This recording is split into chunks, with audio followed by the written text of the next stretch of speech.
Especial saludo a todos y todas. Bienvenidos a Zona DC, Compartimos para Aprender, un espacio creado por el Sistema de Bibliotecas del SENA, Regional Distrito Capital, donde la literatura cobra vida. Exploraremos la magia de las palabras y su poder para conectar culturas y corazones. Comencemos.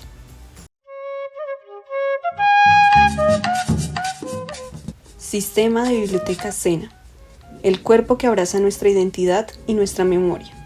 Acomódate, respira profundo y déjate llevar por el poder de la literatura.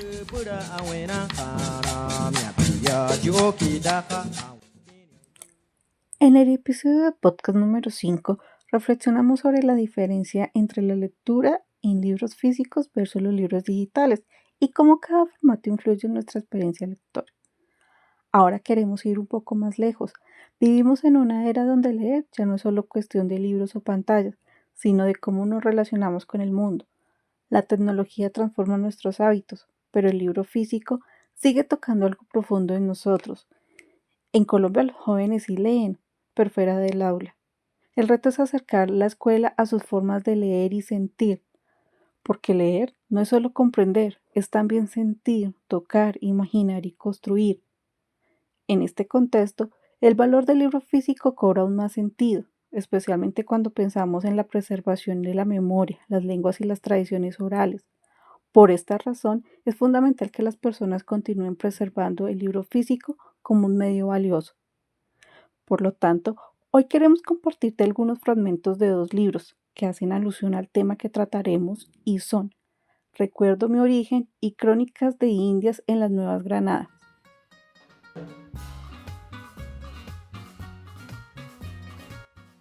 Como bien mencionas, Angélica, en esta ocasión vamos a hablar un poco sobre las comunidades indígenas, más específicamente su conmemoración, resistencias y por qué es significativo rescatar la importancia y el legado de estas comunidades. El Día Internacional de los Pueblos Indígenas se celebra el 9 de agosto. Este año en Colombia el eje central es el acceso a los servicios de salud, un derecho del que todas las comunidades deberían gozar, sin importar dónde se encuentren. El gobierno tiene como deber garantizar el acceso a estos servicios. Durante la conmemoración de este día se realizan diversas actividades para resaltar la importancia de la sabiduría milenaria y su legado. Ese legado que nos enseña que la naturaleza y el hombre conforman una misma entidad. Que hoy los conceptos modernos entre el hombre y la naturaleza giran en términos de explotación, aprovechamiento irracional y abuso de los seres que la conforman, sin tener en cuenta las consecuencias. Pese al desarrollo científico, las tecnologías y que aparentemente creemos comprender más del universo de lo que alguna vez los pueblos aborígenes llegaron a entender, la gran verdad es que aún no logramos ser conscientes que esta tierra es lo único que tenemos, que sus recursos son limitados, que también sufre, también puede perecer, y nosotros con ella. Las comunidades indígenas poseen la sabiduría de la vida en armonía con la naturaleza, del aprovechamiento racional, de devolver de alguna manera lo que la tierra nos da y que lo que le hacemos a ella, no lo hacemos a nosotros mismos. Ese es el legado que debemos rescatar de estos pueblos, el respeto por la tierra, y ese respeto es el respeto por nosotros mismos. Cabe destacar que durante la conmemoración del Día Internacional de los Pueblos Indígenas, la oralidad tiene un papel más que representativo, pues la oralidad fue la principal fuente de transmisión del conocimiento, sabiduría, tradiciones e historia de los pueblos que carecían de escritura, y es aún la fuente principal de conocimiento entre los pueblos aborígenes y otras culturas. Es esta forma de expresión la que resalta la identidad generación tras generación. Esta tradición se suele transmitir a través de historias, canciones, refranes, representaciones, donde se comparten valores, enseñanzas, donde se trata de solucionar conflictos u otras problemáticas que afectan a las comunidades. Fue gracias a la tradición oral que el hombre logró consolidar su lugar en el mundo milenio tras milenio, antes que apareciera la escritura, y en muchas culturas sigue teniendo importancia, ya que por tradición, la oralidad parece establecer una conexión más personal, logra unir pueblos y coleccionar creencias, exacerbar conciencias, es la expresión misma de la identidad.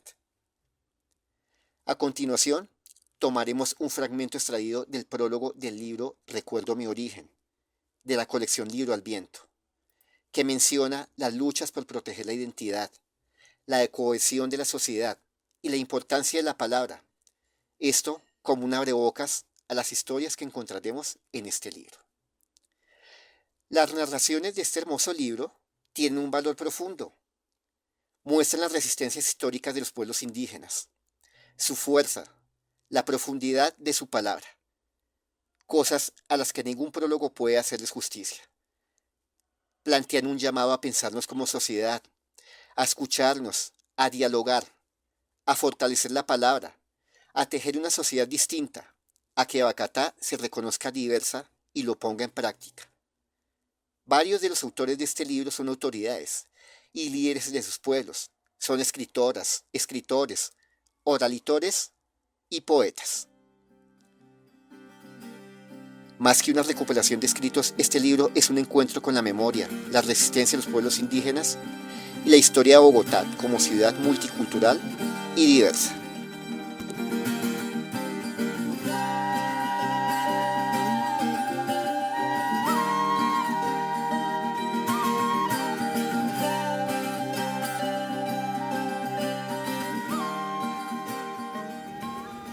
Ahora bien, Colombia es un país increíblemente diverso y multicultural. ¿Sabías que existen un poco más de 105 pueblos indígenas en Colombia? Cada uno de ellos con sus tradiciones, música, cosmovisión y formas de vivir. Aparte de los wayuu, que quizá les suene familiar, ¿qué otras comunidades indígenas conocen? Porque si bien es cierto que por nombre podríamos tener idea de quiénes son los wayuu, no conocemos sus costumbres, su forma de vivir, sus creencias o la importancia del arte tan hermoso que realiza. ¿Saben el increíble costo y valor ancestral que tienen las maletas tejidas que se venden en las tiendas de artesanías? Requieren de mucha dedicación y horas de trabajo. Completar una mochila puede tomar entre 15 y 20 días. El tejido no es una afición, es una práctica cultural, una herencia de sus antepasados. ¿Nos hemos puesto a pensar en la razón de los colores, patrones y formas? Cada elemento posee un trasfondo que va más allá de lo evidente y que vale la pena comprender. En nuestro libro recomendado de hoy, escuchamos las voces y resistencias de los Nasa, Yanacuna, Quichua, Camenza y Emberá. Sería interesante saber más sobre ellos, ¿no? Varios de ellos defienden constantemente sus territorios y culturas, que a lo largo de los años han sido cruelmente violentadas. Esperamos que al escuchar este podcast se sientan motivados a explorar más de nuestras comunidades indígenas. Admitamos que representa un verdadero reto para la población alejarse de los imaginarios y estereotipos que se tiene sobre ellos. En Recuerdo mi origen, nuestro libro recomendado, las comunidades alzan su voz, invitándonos a reflexionar y sobre todo a escuchar. Se expresa allí, por ejemplo, el pueblo Nasa. Su resistencia a lo largo del tiempo ha sido verdaderamente memorable. En el pasado, este pueblo se refugió en las montañas y llegó incluso a aliarse con sus antiguos enemigos, los pijaos, para hacer frente a la invasión y exterminio por parte de los españoles. Una guerra que, recordemos, se prolongó por más de 100 años. Y ya que menciono a los españoles, quisiera recomendarles el siguiente libro, Maravillas y Horrores de la Conquista, que también hace parte de la colección Libro al Viento. Este texto describe las batallas entre españoles e indígenas, el exterminio y esclavitud de sus comunidades. Hay a su vez historias muy particulares, curiosas y hasta cómicas. Uno de los relatos más impactantes para mí fue la de un soldado español llamado Francisco Martín. Luego de una expedición que casi lo lleva a la muerte, se convierte en indio, aprende su lenguaje, usa su misma vestimenta y hasta se casa con la hijada del cacique. Pasados 3 años, los españoles lo rescatan entre comillas de allí, pero él decide escapar y volver a la aldea junto a su mujer e hijos. Me gustaría leerles algunos de los fragmentos que más llamaron mi atención, pero antes me gustaría advertirles que considerando las narraciones de la época, que datan aproximadamente de finales de 1490, el lenguaje puede resultarles extraño y complejo, ya que el español aún se encontraba en pleno proceso de evolución. Ahora sí, comencemos la lectura. Siguieron su viaje, ya con solos intentos de buscar comidas. con los cuales andaban ya como desatinados por la flaqueza de la cabeza por una parte y otra de aquellas montañas, pero viéndose como imposibilitados ya de hallarlas, por no hallar rastro de gente y que sus fuerzas del todo les iban faltando, acordaron, y de hecho lo hicieron, de ir matando de los pocos indios e indias que les habían quedado de servicio e írselos comiendo cada día al suyo, cosa más que bestial. Y luego continúa. Al fin, sin más consideraciones que matar su hambre para reservar la vida, fueron matando los indios e indias y comiéndoselos cada día al suyo, sin dejar cosa de ellos tripas ni lo demás, porque nada les sabía mal. Y aún sucedió que matando a un indio y arrojando el miembro genital como cosa tan obscena y asquerosa, era tanta la hambre rabiosa de un soldado llamado Francisco Martín, de quien luego hablaré más largo, que como perro arremetió y lo cogió y se lo engulló crudo, diciendo: «Pues esto arrojáis en estas ocasiones», muestra bien clara de la hambre canina que tenía, la cual, como después de concluida la carne de los indios, fuera tomando mayores fuerzas, sin hallar tampoco con qué satisfacerla. El fragmento que les acabo de leer describe la desafortunada situación del español que les mencionaba antes. Ni él ni sus compañeros de viaje habían comido absolutamente nada en semanas y no habían visto rastro de poblaciones o cultivos. Francisco Martín enfrentó un sinfín de dificultades y travesías tan increíbles y extrañas que es casi imposible creer todo lo que le pasó. Imagínense, luego de unos días encuentra una comunidad indígena que procede a brindarle comida y refugio. Pese a la ayuda, su diferencia física respecto a los demás lo hizo víctima de incesantes burlas y bromas pesadas. Fue la hija del cacique quien con sensatez le aconsejó que, para ser aceptado y respetado, debía parecerse a ellos en todo lo que más pudiera. Es así como Francisco deja su antigua vestimenta y empieza a adoptar el comportamiento y costumbres de los indígenas. Se quitó los pelos de todo su cuerpo, dejando solo su cabello y cejas. Se cortó la barba y aprendió de hechicerías o pactos con el demonio, como lo llamaban los españoles. Se hizo médico, curaba chupando la parte que les dolía a los enfermos y los manipulaba para que creyeran en sus supuestas habilidades sobrenaturales. Como todos iban a buscarlo para sanarse, empezó a ganar cada vez más respeto y admiración. El cacique, maravillado, decide casarlo con su hija y nombrarlo capitán, ya que veía en Francisco gran fortaleza y valentía, pues combatía las guerras junto a ellos e incluso mejor que otros nativos que llevaban más tiempo que él.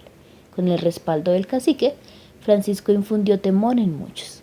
Y así vivió durante 3 años, tuvo hijos y una casa bien establecida. Sus antiguos compatriotas españoles lo vieron como alguien que no solo había residido entre bárbaros, sino que se había transformado en un bárbaro igual o peor que ellos. Qué interesante, ¿no creen? Finalmente, les dejo este último fragmento. Relata el inesperado encuentro de Francisco con los españoles, quienes por casualidad descubren la aldea donde él se encontraba. Iba el Francisco Martín en toda la usanza de los indios, como hemos dicho.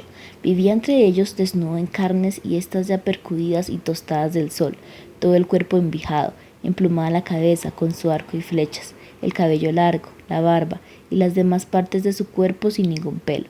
Las partes de la puridad cubiertas con un calabacillo pequeño y al fin en todo tan al natural indio que era menester mirar por brújula para conocer que no lo era. Pero bueno, la historia no termina aquí. Créanme, se vuelve mucho más impactante, así que los invito a consultar el libro y dejarse sorprender.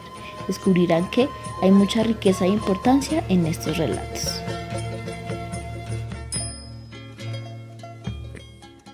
A propósito de los pueblos indígenas, me gustaría compartir una frase que llamó mi atención y es del libro Los Muiscas, la historia milenaria de un pueblo chicha, por Clarence Henry Lavens Rueda, antropólogo y vicerrector académico de la Universidad de los Andes. Es necesario que comprendamos nuestros orígenes indígenas, españoles y afro, y contar con información sobre cómo se organizaban, porque de ahí también podemos entender lo que somos. ¿Sabían que mucho antes de que llegaran los españoles ya existía una gran civilización en lo que hoy es Bogotá y sus alrededores? Los muiscas, también conocidos como los chichas, vivieron entre el año 600 y el 1600. A la llegada de los españoles, los indígenas del territorio de Cota estaban sujetos al señor de Bogotá. Los indios contaron que todas las tierras, tanto las cálidas como las frías, recibían el nombre de sus antiguos señores, o el que le imponían quienes las gobernaban. Dijeron que había un señor más poderoso y de mayor autoridad llamado Bogotá, quien junto con otros dominaba grandes pueblos con innumerables vasallos. ¿Conocían ustedes que los muiscas dieron el origen de la leyenda El Dorado, realizaban ceremonias en la laguna Guatavita, como limpieza y renovación ritual. Durante la ceremonia lanzaban objetos preciosos al lago, esmeraldas y oro. El oro era el metal de elección, ya que era valorado por sus propiedades lustrosas y transformativas, y su asociación con el sol. En esos lugares dejaban ofrendas llamadas tunjos, figuritas de oro que representaban personas, animales o símbolos. La laguna de Guatavita se ha negado obstinadamente a revelar sus secretos, a pesar de varios y costosos intentos a lo largo de los siglos. ¿Ustedes sabían que aún se conservan muchas piezas o figuras muiscas y se encuentran en el Museo del Oro del Banco de la República en la ciudad de Bogotá? A su vez, los muiscas eran adoradores del sol. Entre sus dioses más importantes estaban Sue, el dios del sol, Chía, la diosa de la luna, y Chicancún, protector de los comerciantes y de quienes trabajaban el metal. En cuanto a su ubicación geográfica, se localizan en los municipios de Cota, Chía, Tenjo, Suba, Engativá, Tocancipá, Chancipá y Obaté, considerando que su mayor población está en la ciudad de Bogotá, en los barrios de Suba, Bosa y Engativá. ¿Sabían que la lengua muisca se extinguió hacia el siglo XIX, luego de ser prohibido su uso en 1770, por nombramiento del rey que favoreció el español por razones económicas, culturales y políticas? A pesar de la extinción, se han realizado investigaciones y esfuerzos para reconstruir la lengua, incluso utilizándola en proyectos como la película Tundama. Actualmente, solo sobrevive una variante del chicha en el norte de Boyacá, hablada por los indígenas Uba. Y así, al cerrar este recorrido por la historia de los muiscas, entendemos que hablar de ellos es abrir una puerta hacia un pasado que sigue latiendo en nuestra cultura, en los nombres de nuestros territorios, en nuestras prácticas cotidianas y en la memoria que resiste. Reconocer su historia es también un acto de justicia con los pueblos originarios, quienes habitaron estas tierras mucho antes de la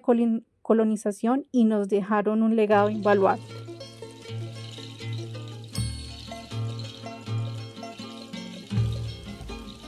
Con el tiempo, ese nombre, Bogotá, dejó de ser solo el de un gran señor indígena para convertirse en el de una ciudad que crecería sin parar. Pero en ese cambio, muchas de las historias de quienes habitaban originalmente estas tierras quedaron en el olvido, escondidas entre calles y edificios. Cuando pensamos en Bogotá, generalmente solemos imaginar una ciudad llena de buses, edificios, caos y mucho movimiento, pero lo que a veces olvidamos es que a través de esta ciudad se entrelazan historias ancestrales, historias de pueblos indígenas que han llegado hasta aquí no por elección, sino por necesidad.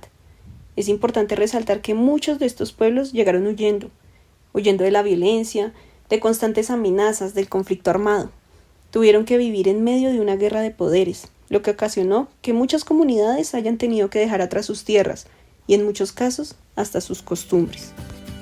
Va subiendo por los cerros el Gozumbo sin parar, escapando del cemento que ya lo quiere atrapar. Busca angustiado los robles donde solía anidar, pero solo hay el concreto duro empleo de la ciudad. Zurrungo, zungo, ¿qué será de mi Gozumbo? Amala ya que no pierda su lugarcito en el mundo. Zurrungo, zungo, ¿qué será de mi Gozumbo? Amala ya que consiga encontrar un nuevo rumbo.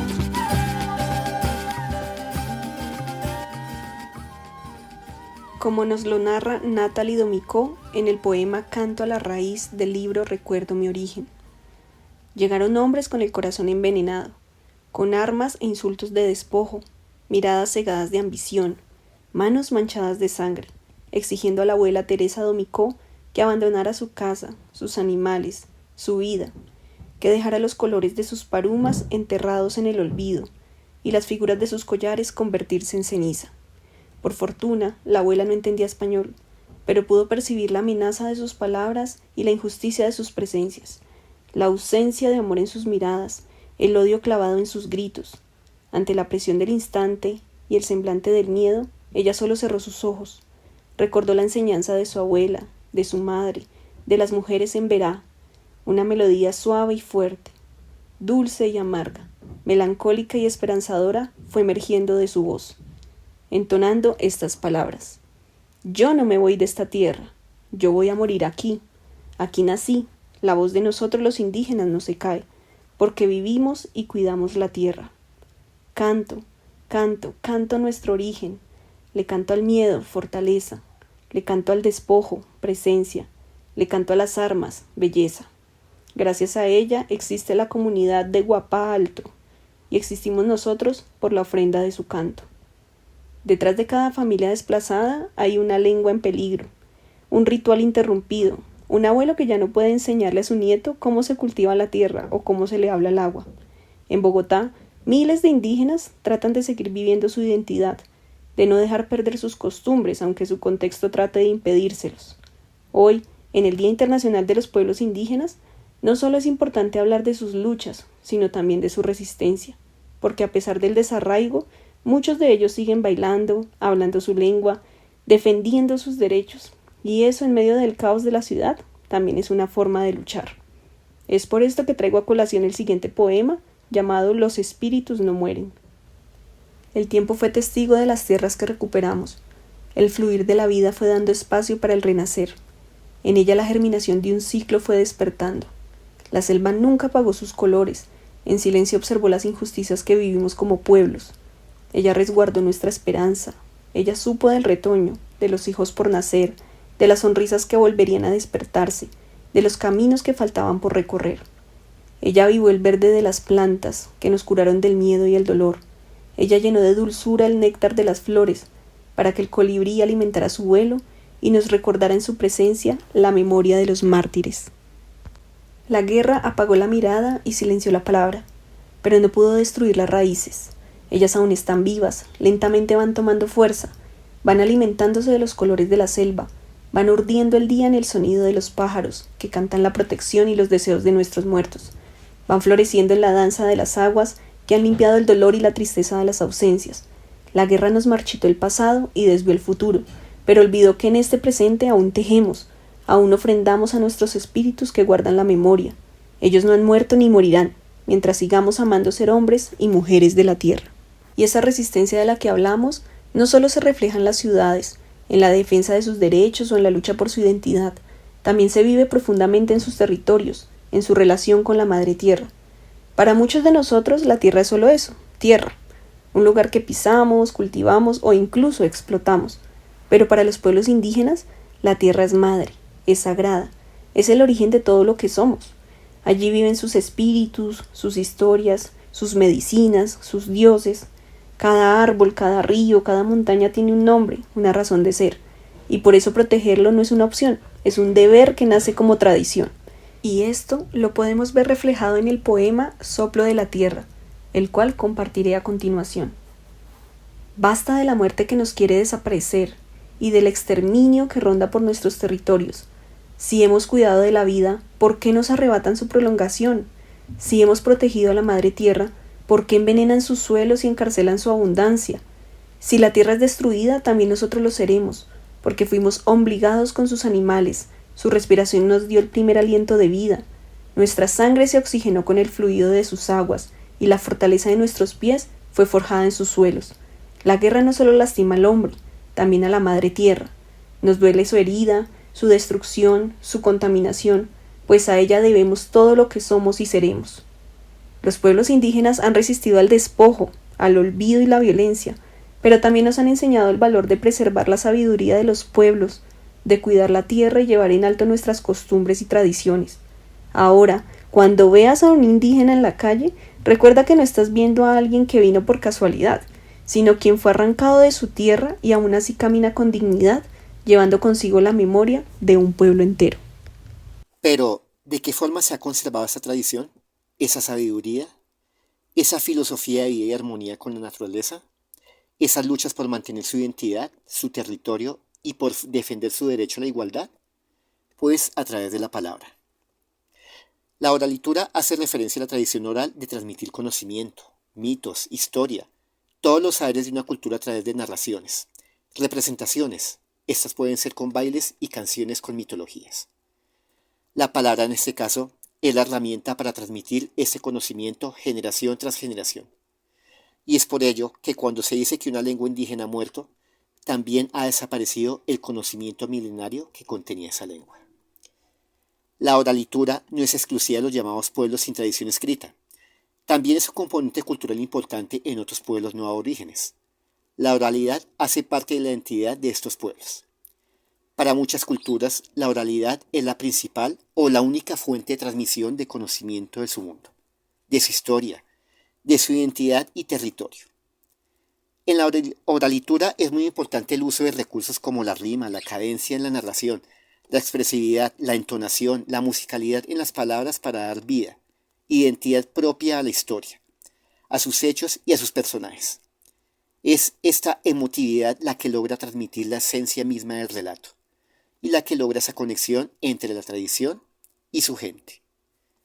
En las bibliotecas, para rescatar la oralitura, suelen realizarse encuentros con los llamados palabreros, quienes enseñan su tradición oral para mostrar su cultura. Allí ellos narran algunos de sus mitos, cuentos, rimas y destacan la importancia de la palabra para sus pueblos. En un caso particular, en la Biblioteca Gabriel García Márquez, en el 2022, se realizó un encuentro transmitido online con un representante de la comunidad indígena del Cauca, quien conversó sobre las enseñanzas del tejido, que no es exclusivo de las mujeres, y cuya connotación va más allá del arte textil. Es identidad y compromiso con su comunidad. Es territorio.